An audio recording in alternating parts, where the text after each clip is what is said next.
और इस पर बात करने के लिए मेरे साथ मौजूद हैं डॉक्टर हमजा बुखारी। अस्सलाम वालेकुम, कैसे हैं आप? जी वालेकुम सलाम, अल्हम्दुलिल्लाह, अल्लाह पाक का शुक्र। अच्छा डॉक्टर साहब, सबसे पहले तो बताएं कि गुर्दे में पथरियाँ क्यों बनती हैं? जी बिस्मिल्लाहिर्रहमानिर्रहीम। बहुत जैसा कि आपने अभी बताया है कि इस टाइम बहुत कॉमन ये चीज़ चल रही है, हर तकरीबन पाँचवा या चौथा शख्स जो वो गुर्दे की बीमारी में, वो गुर्दे में पथरी है या गुर्दे फेल होने का मामला है या पेशाब में प्रोटीन आने का मामला है, तो डेफिनेटली ये सारी चीज़ें जो हैं ये गुर्दों से रिलेटेड होती हैं। अच्छा, इसमें जो सबसे ज़्यादा जो अगर हम देखा जाए तो आजकल जो नौजवान नस्ल में ये सबसे ज़्यादा ये चीज़ें पाई जा रही हैं, जिनमें गुर्दे की पथरी का बनना एक आम सी बात हो गई है। हमारे पास तकरीबन अगर दिन में 50 पेशेंट आ रहे हैं तो उसमें से 30 से 35 पेशेंट ऐसे हैं जिनको गुर्दों का कोई ना कोई मर्ज़ लाहक है, उसमें गुर्दे की पथरी है या पेशाब का इन्फेक्शन है, ये चीज़ें हैं।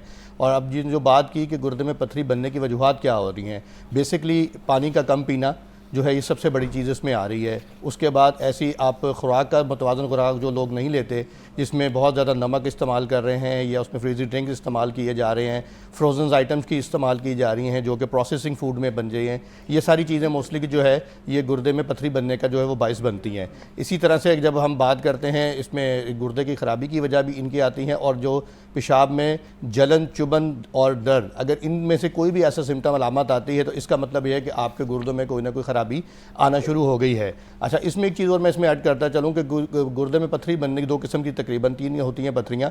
जो कॉमन जो मोस्टली जो लोगों में पथरी बनती है वो होती है कैल्शियम ऑक्सलेट से बनती है, और एक होती है यूरिक एसिड से बनती है। अच्छा, गुर्दे जब इसको फ़िल्टर सही तरीके से ब्लड को नहीं कर पाते, उसमें कैल्शियम की मिकदार कम या ज़्यादा हो जाती है, तो दोनों सूरतों के अंदर वो जो फ़िल्टर होते हैं उसमें जो है ज़रात फंसना शुरू हो जाते हैं, और उससे क्या होता है कि आपके गुर्दे में पथरी बनने का अमल शुरू हो जाता है। इसी तरह बॉडी के अंदर जब यूरिक एसिड बढ़ता है, प्रोटीन्स की बढ़ती है, तो उसमें भी ये चीज़ होती है कि गुर्दे जब खून को फ़िल्टर करते हैं तो उसमें भी जो ज़रात होते हैं, बेसिकली गुर्दों का जो काम है वो है फासद मादों को खून से अलग करना और उसको फ़िल्ट्रेशन करना। लेकिन जब वो उसमें मिकदार किसी भी चीज़ की, प्रोटीन की जब ज़्यादा होती है या कैल्शियम ऑक्सलेट की ज़्यादा होती है, तो उस सूरत में जो है गुर्दों में पथरी बनने का अमल जो है ये ज़्यादा शुरू हो जाता है। ठीक है। अच्छा डॉक्टर साहब, ये भी बताएं कि होम्योपैथिक में इसका इलाज कैसे किया जाता है, और ये जो हमारी दूसरी हमारे इलाज के तरीके हैं उससे कैसे डिफरेंट है? अच्छा देखिए, होम्योपैथिक को तो अगर आप वर्ल्ड वाइड भी आप देखा जाए तो पूरी दुनिया में होम्योपैथिक जो है सबसे दूसरे नंबर पे कहा जाता है कि ये तरीका इलाज जो है इस टाइम जा रहा है। बड़े बड़े लोग जो हैं, वो पर्सनैलिटीज़ जो हैं उसको होम्योपैथिक तरीका इलाज को पसंद करती हैं, और होम्योपैथिक एक वाहिद तरीका इलाज है कि अगर अब मैं बात करूँ आप जैसे दूसरे तरीका इलाज की, तो दूसरे इलाज का इलाज में तो या तो सर्जरी की जाती है, लिथोट्रिप्सी की जाती है, ये बेसिकली, या लेज़र के साथ किया जाता है। अच्छा, मोस्टली ऐसा होता है कि जब लोग लेज़र से ट्रीटमेंट करवाते हैं या उसको लिथोट्रिप्सी करवाते हैं, उसके बावजूद भी कुछ ऐसे छोटे ज़रात हैं पथरी के जो कि गुर्दे की नाली, पेशाब की नाली में, यूरेटर में फंस जाते हैं। अच्छा, उसके लिए अब उनके पास ऐसा कोई कमन नहीं होता, वो उसके लिए मोस्टली पेशाब अद्वियात दी जाती हैं ताकि गुर्दों के ऊपर प्रेशर पड़े और पेशाब ज़रा ज़ोर से आए और पथरियाँ निकल जाएं। लेकिन होम्योपैथिक में ऐसा कुछ नहीं है। होम्योपैथिक में जो अद्वियात दी जाती हैं वो रेत के ज़र्रात बना के उसको बेसिकली जो है पथरी को रिमूव करती हैं। अच्छा, हज़ारों नहीं लाखों की तादाद में पाकिस्तान में हमारे पास ऐसे पेशेंट मौजूद हैं कि जिनके लिए 1.2 सेंटीमीटर है या 1.8 सेंटीमीटर है, यानी इतनी बड़ी जो स्टोन्स हैं वो भी होम्योपैथिक अद्वियात, बेहतरीन अद्वियात हैं। अच्छा, इसमें हमारे होम्योपैथिक में ये चीज़ होती जाती है क्योंकि होम्योपैथिक की शोहरत है, किसी को गुर्दे की पथरी है वो कहेगा जी होम्योपैथिक इलाज करवाएं। अच्छा, गुर्दे में जो पथरी आ जाती है इसके लिए हमारे पास होम्योपैथिक में दवाइयाँ कुछ और हैं। अगर आज इसमें यूरेटर में आ गई, पेशाब की नाली में आ गई या यूथरे में आ गई, उसके लिए अद्वियात कुछ और हो जाती हैं। तो वो जब एक अच्छा होम्योपैथ डॉक्टर उसको देख के आपकी जो डायग्नोजिंग है, अल्ट्रासाउंड को देख के या सीटी स्कैन को देख के जब दवाई प्रिस्क्राइब करता है तो डेफिनेटली उससे क्या है कि उसको बड़ी जल्दी रिलीफ मिलता है। अच्छा, मोस्टली लोग ये भी एक शिकवा करते हैं जी कि होम्योपैथिक जो बड़े आसानी से, बड़े आराम से काम करती है, कि इतनी जल्दी आराम नहीं आता। सॉरी, तो मैं उसमें लोगों से ये एक अर्ज करता हूँ कि देखें जी, आप अगर ऑपरेट करवा रहे हैं तो डेफिनेटली आपने 5 से 6 दिन हॉस्पिटल रहना है, उसके बाद आपने एहतियात करनी है, फिर आपको जो स्टिचेस लगे हैं उसको आपने हीलिंग करना है, उस टाइम को कैलकुलेट कर लें, और जो आप होम्योपैथिक में अद्वियात ले लें उसको कैलकुलेट कर लें। और ऐसा भी नहीं है कि आप होम्योपैथिक दवाई आज खाई तो 7 दिन बाद या 10 दिन बाद जाके पथरी निकलेगी। बाज़ पेशेंट्स की तो स्टोन्स ऐसे हैं कि वो आपने शाम को दवाई खाई है और सुबह अल्हम्दुलिल्लाह जो पथरी है जो वो रिजॉल्व हो गई है।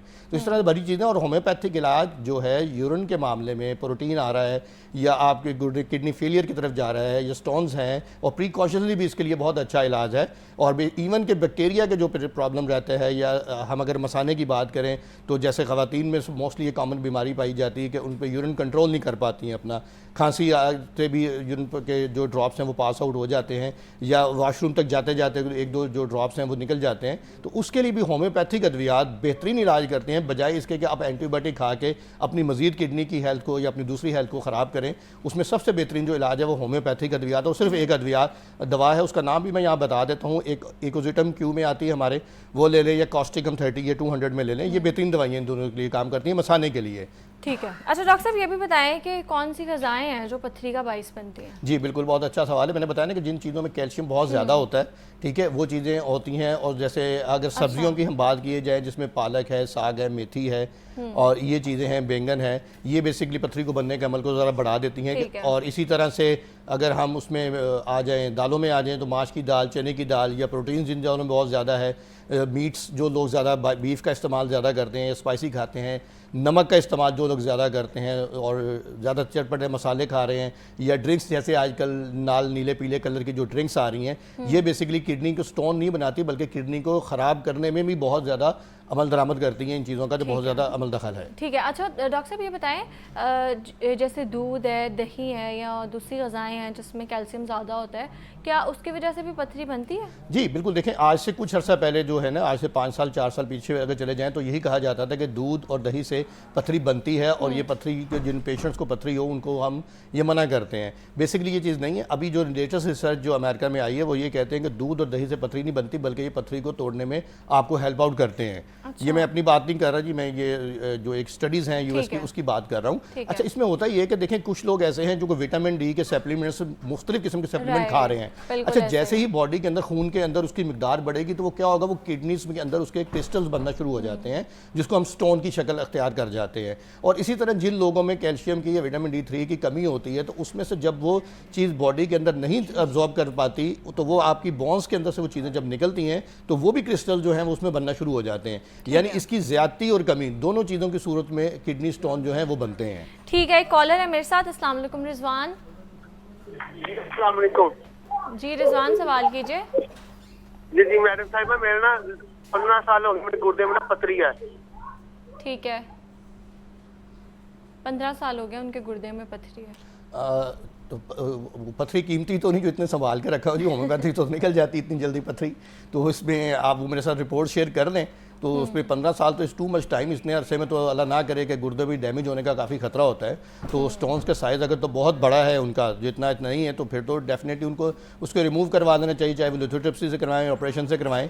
तो मुझे अगर इन्होंने होम्योपैथिक इलाज करवाया है तो मेरे साथ उसकी अद्वियात शेयर कर लें, नहीं तो मैं उनको कुछ अद्वियात ऐसी बता दूंगा जो वो यूज़ करें। तो इंशाल्लाह ताला होपफुली है, अल्ट्रासाउंड रिपोर्ट देखने के बाद मैं बता सकता हूँ कि कितना टाइम पीरियड लगेगा जो इनके जो स्टोन है वो डिजॉल्व हो जाएंगे। ठीक है। अच्छा डॉक्टर साहब, आपने बात किया कि अक्सर जो हम सप्लीमेंट्स लेते हैं ना, उस वजह से भी हो जाती है।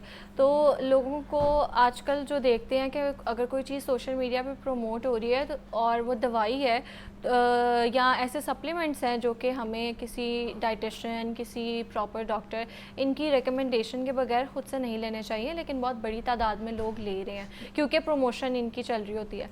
लेकिन शायद लोगों को ये नहीं पता कि हर विटामिन को बॉडी में डिज़ोल्व करने के लिए एक कैरियर चाहिए होता है ना, वो एज ए खुद ही नहीं हो सकती। फॉर एग्जांपल, आप आयरन के सप्लीमेंट्स ले रहे हैं और साथ कोई ऐसी चीज़ आप जैसे दूध के साथ लोग अक्सर ले लेते हैं, या दूध उसके बाद कंज्यूम करते हैं, तो वो बॉडी में डिज़ोल्व नहीं होती। तो थोड़ा सा इस हवाले से बताएं कि जो विटामिन्स हैं ये इटसेल्फ इनफ नहीं है, क्योंकि इनको बॉडी में डिज़ोल्व करने के लिए, हड्डियों में पहुँचने के लिए कैरियर चाहिए होता है। जी बिल्कुल। हम जो आवाम है, इंक्लूडेड माई सेल्फ, के यहाँ पर हमारे शऊर के हवाले से अगर बात की जाए तो लोगों में इतना मेडिकेशन के हवाले से नहीं है कि अगर किसी ने पूछा ना कि पाकिस्तान में डॉक्टर कितने, उन्होंने कहा 24 करोड़, और आबादी पूछा कितना होगा, वो भी 24 करोड़। आप किसी से भी सवाल पूछें, वो अब बीमारी बताएं, वो आपको उसी टाइम इलाज बता देगा उसका। तो हमारे यहाँ पर सोशल मीडिया पर कोई भी एक अथू नारा गारा कोई भी बैठ के कोई बात कर देगा ना, तो उसको लोग उसको फैलाना शुरू कर देंगे जी, ये कर दें। अभी मैं माजरत के साथ, हमारे जो बॉस वाले ऐसे जो हुक्मरान हैं कि वो बता देते हैं जी फलां जड़ी बूटी को आप ऐसे इस्तेमाल कर लें, जैतून को तेल का आप इस तरह इस्तेमाल कर लें। तो भाई उसके बताएं कि या दालचीनी को इस्तेमाल कर लें कि आप अगर ब्लड प्रेशर का मरीज़ उस चीज़ों को इस तरह से इस्तेमाल करेगा, या जैतून का तेल एक्स्ट्रा वर्जिन नहीं इस्तेमाल करेगा, तो उसका ब्लड प्रेशर हाई हो सकता है, उसको ब्रेन हेमरेज हो सकता है। बहुत सारी ऐसी वजूहत है, पर्सन टू पर्सन वेरी करता है कि किसकी बॉडी जो है वो उसको किस तरह कंज्यूम करना, उसको क्या देना। अब विटामिन डी की अगर दिया जाता है तो जाहिर बात है, जो हमने बात की अभी, तो इसको कोई भी ऐसी चीज़ खाएं, आप नाश्ता खाएं जिससे ऑयली चीज़ हो, जिसके खाने से आपको ये डिजॉल्व होगा। अदरवाइज अगर आप रात को खा लेंगे या नहार पेट खा लेंगे तो आपके मैदे के अंदर दर्द होना शुरू हो जाएगा। तो कोई भी सप्लीमेंट है, विटामिन बी है, ओमेगा 3 है, तो इनके मुख्तलिफ टाइम है। जैसे मैग्नीशियम है, अगर ये आप रात में लेंगे तो ज़्यादा अच्छा काम करेगा। विटामिन B12 जैसे हैं, ये सुबह में लेंगे तो ये ज़्यादा अच्छा काम करेगा। जैसे विटामिन डी है वो जी, भी सुबह में वो भी सुबह में लिया जाता है और हमेशा नाश्ते के बाद लिया जाता है, जब आपने कोई पराठा या ऐसी कोई चीज़ खाई उसके बाद। अगर आप सिर्फ एक ब्रेड का टोस्ट और अंडा खा के खाएंगे तो डेफिनेटली आपके मैदे को तंग करेगा और आपको जो इसमें जख्म कर सकता है। ठीक है, कॉलर है मेरे साथ। अस्सलाम वालेकुम। वालेकुम सलाम, कैसी हैं नूर? मैं बिल्कुल ठीक, आप खैरियत से हैं? जी जी अल्हम्दुलिल्लाह। मुझे डॉक्टर साहब से बात करनी है। जी जी कीजिए। जी डॉक्टर साहब, मेरे हस्बैंड को ना जिस्म में गिल्टियाँ हैं, उनका हमने स्पाइन का ऑपरेट करवाया था, तो उसके बाद हमें डायग्नोस हुआ है कि उनके जिस्म में और भी काफी ज्यादा गिल्टियाँ हैं। तो क्या इसके लिए होम्योपैथिक में इलाज है? और अगर है तो जरा आप अपना एड्रेस जरा बताएं कि आप कहाँ पे होते हैं। बहन, ये जो लाइपोमा होगा, लाइपोमा की गिल्टियाँ होती हैं, जो चर्बी की गिल्टियाँ होती हैं, इसका कोई ऐसा साइड इफेक्ट नहीं होता, लेकिन कुछ अरसे बाद 40 के बाद ये बढ़ना शुरू हो जाती हैं। उसके लिए आप हमारे होम्योपैथिक में बहुत अच्छा इलाज है। 2 से 3 माह का तकरीबन टाइम लगता है। इसमें अल्हम्दुलिल्लाह इससे जो है ये डिजॉल्व होना शुरू, यानी पहले मंथ में ही आपको डिजॉल्व होना शुरू नज़र आ जाते हैं कि इसमें काफ़ी जो है ये कम हो जाती है, क्योंकि ये कैंसेरियन नहीं होती, सिंपल लाइपोमा होता है, चर्बी की गिल्टियाँ होती हैं। तो मेरा क्लिनिक आप गूगल पे सर्च कर सकती है, मेरे नाम से आपको मालूम चल जाएगा। लाहौर में बैठते हैं हम, रेलवे स्टेशन पे, बॉर्डर चौक के करीब। तो ये डिजॉल्वेबल है, नो प्रॉब्लम। ठीक है, एक और कॉलर है मेरे साथ। अस्सलाम वालेकुम। वालेकुम सलाम जी, सवाल कीजिए। जी, मुझे वो डॉक्टर साहब से पूछना है कि मैं ना जोड़ों की और ना मैं पट्ठों की मेडिसिन खाती हूँ, और जब भी मैं मेडिसिन खाती हूँ ना तो मुझे 2-3 माह मेडिसिन यूज करने के बाद पथरी बन जाती है। फिर वो मैं होम्योपैथिक के इलाज से मैं करवाती हूँ, वो निकल जाती है, लेकिन फिर मेडिसिन खाती हूँ तो फिर बन जाती है। ठीक है जी इकरा, बेसिकली आपकी बॉडी जो आप पेन किलर ले रही है ना, एंटी इन्फ्लेमेटरी दवाई ले रही हैं या पेन किलर जो ले रही हैं, वो आपको सूट नहीं कर रही, तो आप या तो उसका पेन किलर चेंज करें या उसका मुतबादल जो है आप बगैर इसके कि आप वो एलोपैथिक ट्रीटमेंट्स उसमें लें, आप होम्योपैथिक अद्वियात इस्तेमाल करें अपनी पेन्स के लिए भी, ताकि उससे भी आपको रिलीफ मिले और ताकि आपकी बार बार किडनी में स्टोन ना बने, जिससे आपकी किडनी को डैमेज होने का खतरा होता है। ये चीज़ याद रखिएगा कि अगर बार बार स्टोन बन रहे हैं सिर्फ वो दवा लेने से, तो उसका मुतबादल आप होम्योपैथिक में देखें, ताकि होम्योपैथिक ही दवा खाएं जिससे आपको जोड़ों का दर्द का और इन्फ्लेमेशन का फर्क पड़े आपको। ठीक है, ठीक है। तो